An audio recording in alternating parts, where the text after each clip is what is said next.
सदर CPNE काजिम खान की मुलाकात हुई है। इमरान खान का कहना था कि मेरे कत्ल की साजिश में राना सनाउल्लाह कलीदी किरदार है। साजिश के बाकी दो किरदारों के नाम पहले ही बता चुका हूं। आपको बताएं कि चेयरमैन तहरीक इंसाफ इमरान खान की ये मुलाकात हुई है, जिसमें उन्होंने कहा कि मेरे कत्ल की साजिश के कलीदी किरदार राना सनाउल्लाह है। उन्होंने कहा कि तहकीकात को सबूताज करने में तीनों का अहम किरदार। सनाउल्लाह एक बुज़दिल आदमी है, कत्ल की धमकियां और इदारे के खिलाफ कानूनी चाराजोई करूंगा। उन्होंने कहा कि वजीर दाखिला नहीं, ये दहशतगर्द माफिया कारकुन है।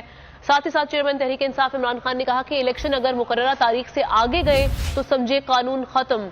चेयरमैन तहरीक इंसाफ इमरान खान ने कहा कि उम्मीदवार 30 अप्रैल के हिसाब से अपनी मुहिम जारी रखें। आपसे सदर CPNE काजिम खान की मुलाकात हुई है। इमरान खान का कहना था कि मेरे कत्ल की साजिश में राना सनाउल्लाह कलीदी किरदार है। साजिश के बाकी दो किरदारों के नाम पहले ही बता चुका हूं। आपको बताएं कि चेयरमैन तहरीक इंसाफ इमरान खान की ये मुलाकात हुई है, जिसमें उन्होंने कहा कि मेरे कत्ल की साजिश के कलीदी किरदार राना सनाउल्लाह है। उन्होंने कहा कि तहकीकात को सबूताज करने में तीनों का अहम किरदार। सनाउल्लाह एक बुज़दिल आदमी है, कत्ल की धमकियां और इदारे के खिलाफ कानूनी चाराजोई करूंगा।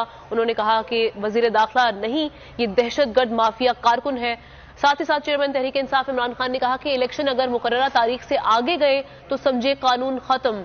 चेयरमैन तहरीक इंसाफ इमरान खान ने कहा कि उम्मीदवार 30 अप्रैल के हिसाब से अपनी मुहिम जारी रखें। आपसे सदर CPNE काजिम खान की मुलाकात हुई है। इमरान खान का कहना था कि मेरे कत्ल की साजिश में राना सनाउल्लाह कलीदी किरदार है। साजिश के बाकी दो किरदारों के नाम पहले ही बता